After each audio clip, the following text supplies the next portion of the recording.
Another close game, and there's once again a lot to go over from it. We also break down the bullpen and roster moves the Cubs made before the game Monday. Let's go. Are Locked On Cubs, your daily Chicago Cubs podcast, part of the Locked On Podcast Network, your team every day.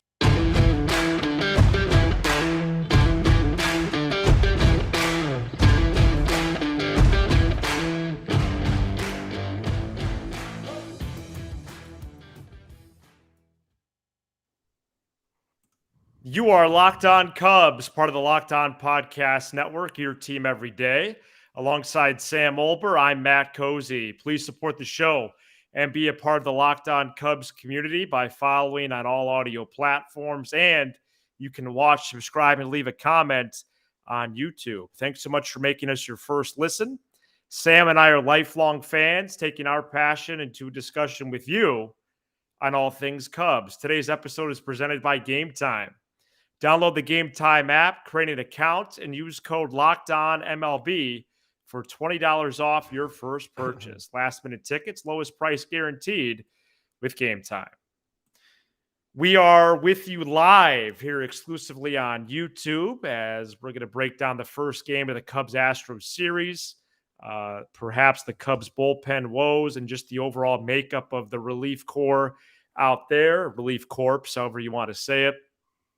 And Cubs also made roster moves prior to Monday's action. And, of course, the chat is alive and well, so we'll take some questions and comments from listeners as we get further along in the program. If you're an audio peep, we're in your ears, Apple, Spotify, wherever you get your podcast. And thanks for listening, as always, making us your first listen every day. So the Cubs were down early in Monday's action, 4-0. It was actually 4-0 after the first, and they stormed back, eventually tied at 4-4 before allowing the lead late in the game and losing 6-4. Sam, you don't look too good. I just, these losses are the ones that bother me so much more than the previous 2 days. It's another tie game late, another game you find to lose, and I know some people won't like it, but I have to start with just some obvious managerial things that don't make sense to me. I'll preface by saying you're playing a team that's better than you, right? They're better than you. They're more talented than you. They pitch better than you. They hit better than you. Their bullpen's better than you. They are better than you at everything. So for you to beat them, obviously it's baseball, anything can happen, but you really have a small margin for error, right? And you start the game in a real slump. You're now 5-12 in your last 17. And you decide in the ballpark that might be the toughest place to play left field in the entire league that you're going to put Morel in left field and DH Ian Happ. That move would be fine with me if Ian Happ wasn't in the lineup because he is a liability so far this season, now hitting 142 against left-handers as they continue to smack them in the middle of the lineup against those guys. Right. But Ian Happ's in the lineup. If he's in the lineup against a tough lefty, his value to your team is his glove. His glove. And it comes back to bite you for 4 runs. I mean, Tyone obviously could have pitched better. He needs to miss more bats. He needs to pitch better. There's no question about that. But that ball needs to be caught. And Christopher Morel, is not the guy to catch that ball. He lost his depth perception. He's never even been out there in Houston. That's just, again, a small thing that puts you at a disadvantage on the margins. Then I'll fast forward to not even the Fulmer thing yet. Because I'll fast forward to something that actually worked in the Cubs' favor. The process was wrong. You have Brandon Hughes warming up to face Alvarez, but you didn't get him up in time. And you were stuck in a tie game with first and third no out, leaving Tyone in to face a guy that hit a bullet single off of him and walked, one of the best hitters in all baseball, and it worked out in your favor. He had a rocket right at Mancini. Mancini made a great play. That was managed poorly. I guarantee you it was. They didn't want that. Why would they want Tyone to face Alvarez a third time with the game on the line? And then, of course, the Fulmer thing. That one bothers me the least only because I think at some point these guys got to perform, and it's like I get, but I also don't understand. He's been using Alzolay 2 innings all year. What changed today? Only 1 inning in the 6th. I just don't understand. And I get it. The counterpoint is, well, if you go Alzolay 7th, Leiter Jr. against Tucker and Alvarez 8, Fulmer would have pitched the 9th anyway. Fine, but just extend the game a little bit more. I don't understand. Like Fulmer, he should have given up a home run to McCormick.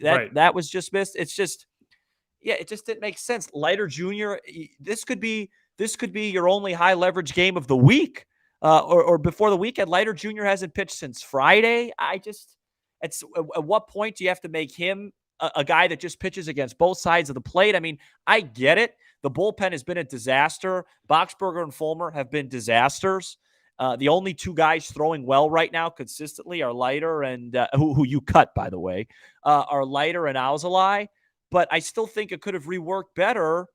And it's just another game that feels like, not a game you should have won, but a game your manager just didn't put anybody in the best position to succeed. I just feel like I have to say that. And that's fine. That's fine. I think you're doing it in a reasonable way. Yeah, I'm going to interrupt you 1 second. Sure. I thought our bats were tremendous today, Drew. That was the worst start Framber Valdez especially had early in years. The difference is the Astros have guys in the 7th, 8th, and 9th, and they didn't even use their best guy, that are dominant, and we don't. Right.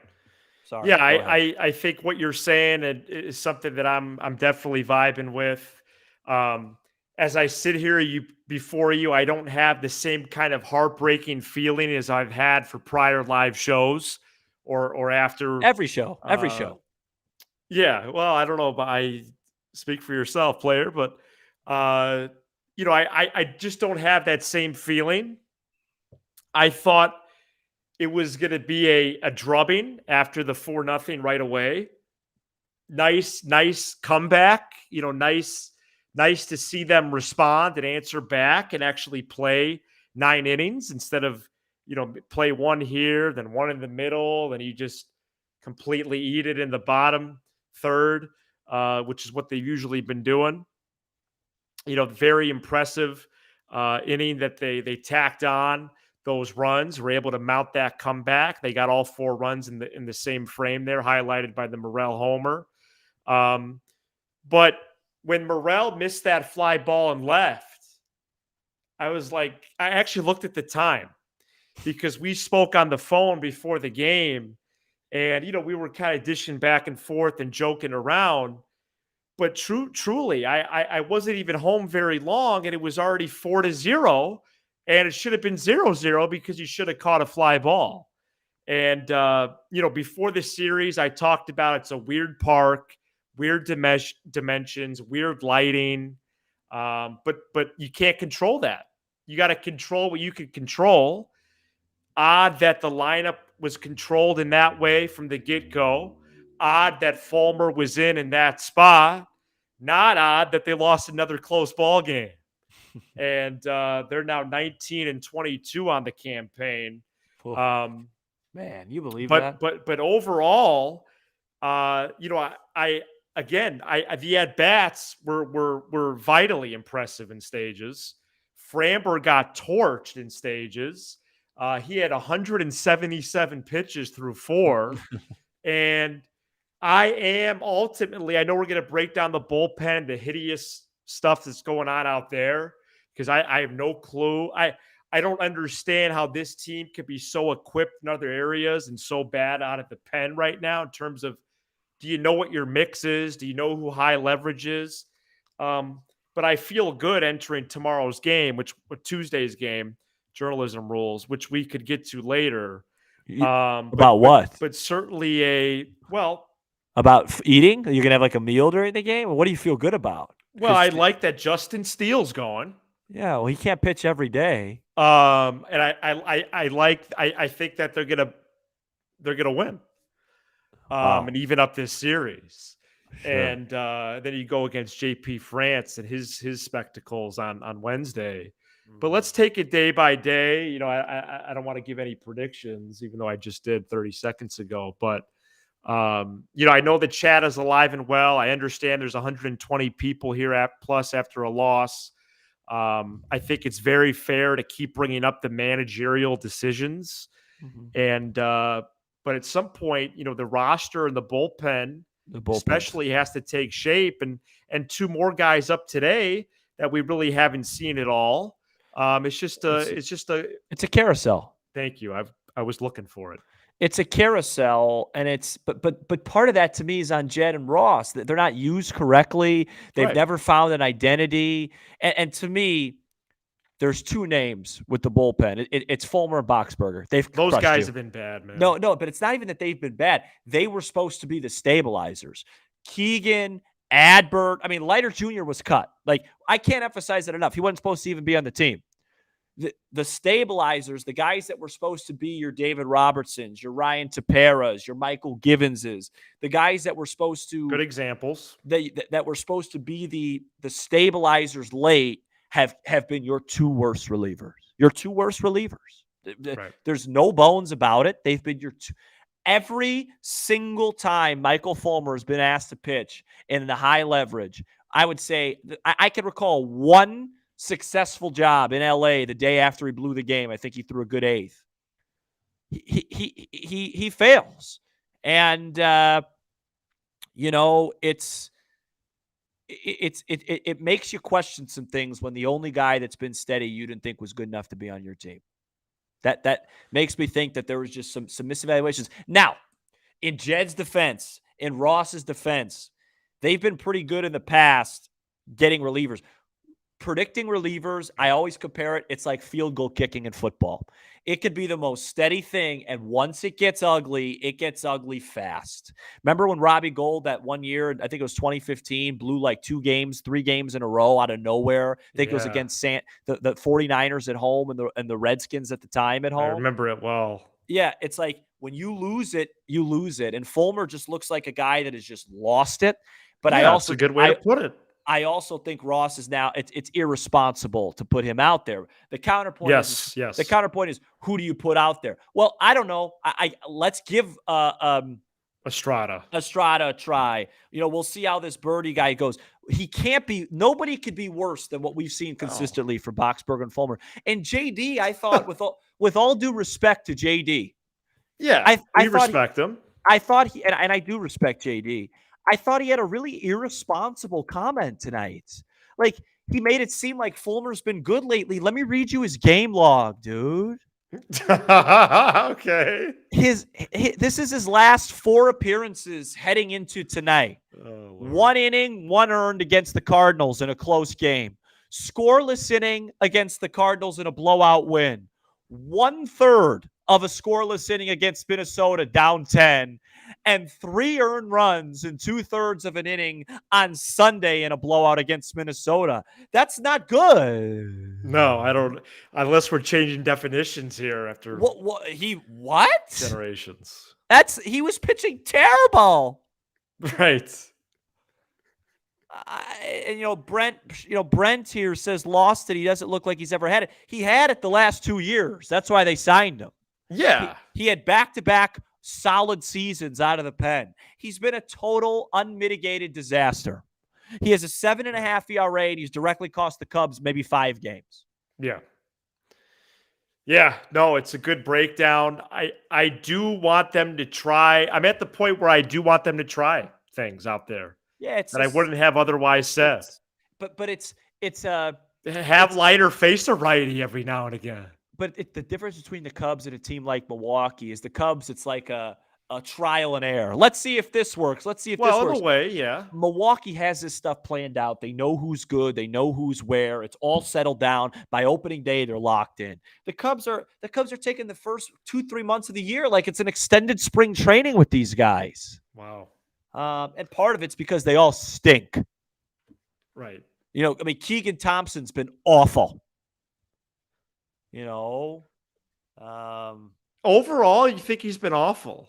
Awful. But yeah, awful. I mean, the last month? Right. Want me to read you his numbers? Well, they've played 41 games. I mean, no, awful's not the right word. I overreacted. No, it's not. I had to call you out on that, dude. No, he hasn't been awful, but he's been bad lately. He right. does have he's a little better the last couple outings. No. I mean, I'd rather have him there than Fulmer for sure. Oh, it's not even a question. The walks have been bad. But They yeah, have. Well, that's that's like been a another thing since the that's spring another thing. Like with him. if you want to go to a righty there, why not? Rucker's been better than Fulmer. Right. Right, but he had to come in that blowout game on Sunday. So he was in his gym shoes, dude. Right. So It's just look, let me just Nick summarize. Birdie throws 100. Maybe he'll pitch out of the pennant for Steele Tuesday. It's just too many things. There's too many games, Matt. What are we, 41 in? 41, Where I come away past the just quarter pole. where I just come away and say, I don't get what these decisions are. Again, guys, can somebody in the chat answer me why Hughes was warming up but didn't face Alvarez? Yeah, unless he was just starting to throw or something. Right, but that he shouldn't be too. I know, but I'm just answering your question. I know, but I know I Right. know that is the answer, but that's Right. the wrong thing. Right, and to the people that aren't with us live right now and want to comment on our material, by the way, I'm growing a slightly fatigued of all the people in the comments, dude, Yeah. about well, the Cubs, they're a 500 team. They're always media. Have you listened to the show at all? Yeah. They shouldn't be 500 at this point, fam. Yeah. They are not a 500 team. Look at all the metrics. They might lose 110. Oh, no, I know what you're saying. Anyway, I just want to get that out there for the people that listen on demand. They're greatly mismanaged on a day-to-day basis. Coming up next, we could break down Cubs Astros a little bit more. We could break down the roster moves, including Wisniewski sent back to AAA Iowa on Monday. Also preview Tuesday's game. And then, of course, the chat is alive and well. So we're going to get to that as well. And we do that coming up next. Today's episode is presented by Game Time. Buying tickets to your favorite events shouldn't be stressful. Game Time is the fast and easy way to buy tickets for all the sports, music, comedy, and theater near you. With killer deals on last-minute tickets and their best price guarantee, you can stop stressing over the tickets and start getting hyped for the fun you'll have. Forget planning months in advance. Game Time has deals on tickets right up to the day of the event. You can buy tickets in a matter of seconds. 2 taps and you're all set. Download the Game Time app, create an account, and use code LOCKEDONMLB for $20 off your first purchase. Terms do apply. Again, create an account, redeem code LOCKEDONMLB for $20 off. Download the Game Time app today. Last minute tickets, lowest price, guaranteed with Game Time. The Cubs play the Astros at 7:10 p.m. Central Tuesday, and you can listen to every pitch with the Cubs hometown broadcast on SiriusXM. On the SXM app, search Cubs or tune in to channel 844 and catch the Cubs all season long on SiriusXM. Hey, Matt, can I just, before we get into the roster stuff, Yes. can I ask the chat a question? Please. Chat, everyone listening, 140 people. Right. Does it all bother you that after a game like this, nobody asks Ross anything about his decision making? Hey, why was Hap on the bench today? Why wasn't he in left field? Hey, Skip, Sam Oliver, Locked On Cubs. Why go with Fulmer there in a tie game when he just got roughed up yesterday? You had Leiter available, you had Keegan available. Does it bother anybody that those questions and those that level of accountability is never asked? Because it bothers me, and it makes me feel like there's everybody around is in on this whole yes man. Let's just make sure we don't say anything negative about anybody, and it bothers me. Go ahead. Well, it bothers me as a former reporter. They're actually really easy questions to ask. They're about as concise as it gets. Why did Christopher Morel start in this park tonight? In the outfield. Right.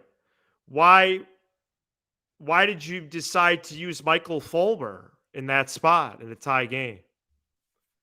Yeah, no, I think it's totally fair. I love and appreciate that you have fire and passion about it. Um, and I think I could reveal this. Megan Montemurro, Sam, actually reached out to me today, and she feels bad about not able to make that appearance before the season started, and she would like to come on. Yeah, well, when she comes on, So we could ask her something like that. oh, I'll be asking her. The Chicago Tribune's Megan Montemurro. No, I will politely ask Megan why after games has she wondered things about moves and how come they don't feel like they're asked about after the game. That's a fair question. I'd like to know what moves some of these reporters would make. What is their And I'd like to ask Ross and say, hey, and maybe even his boss, Jed Hoyer, and say, hey guys, just is it all a little odd that the two most impactful players pound for pound so far this season are two guys you didn't deem good enough to be on the team, and Mark Leiter Jr. and Christopher Morel? Something not adding up there. You can call me back. It's be 847. Yeah. Start giving the number. Yeah. Yeah. Well, we definitely have to zoom in on the Morel business.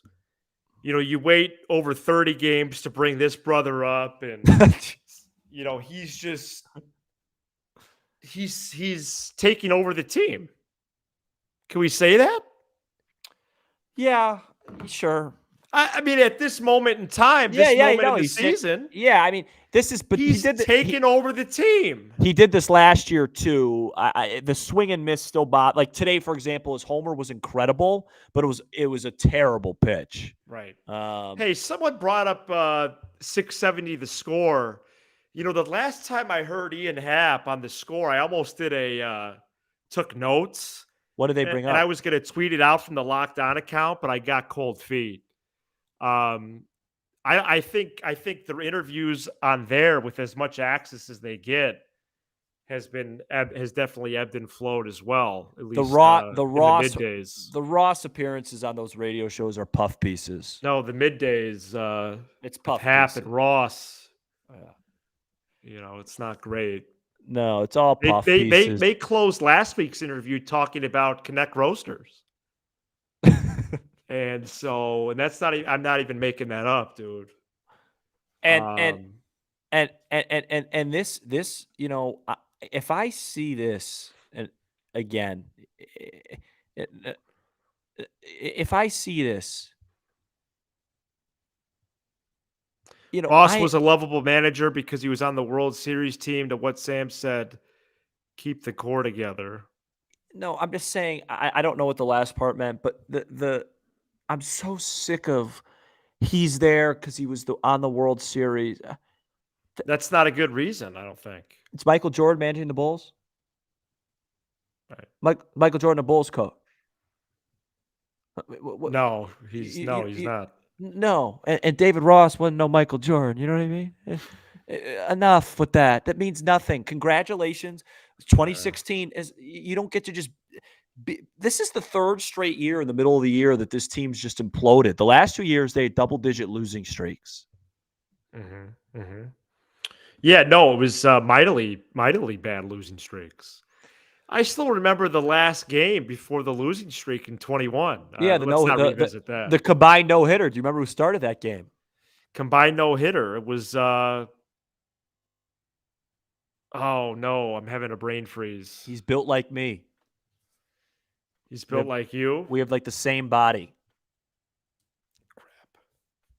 I don't want to put you on the spot. I'm drawing a blank. I'm sorry. Zach Davies. Okay, yeah, I know Tapera was in there, Chafin, Kimbrel. Yeah. Exactly my point, Deshaun. Exactly my point. Yeah, he is. Right. Or he was, yeah. You don't just because somebody's great at something, and David Ross wasn't great, but let's just go. Let's just move on. So talk about the Wisniewski thing while I take a nap. I'm going to take a nap. That's great. You probably shouldn't do that. It's an audio program.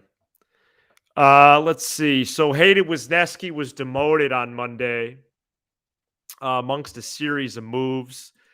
So Wisniewski back to the minors, Boxberger to the IL, Estrada up, Birdie up, and Sampson from the 15 to the 60-day IL to open up a 40-man spot for Birdie, who has topped out at 102 in Des Moines this spring. So we'll see if he could throw strikes and possibly be a piece. And we'll see if Estrada can do the same, albeit with, he doesn't throw that hard, or as hard as Birdie, but he definitely brings it.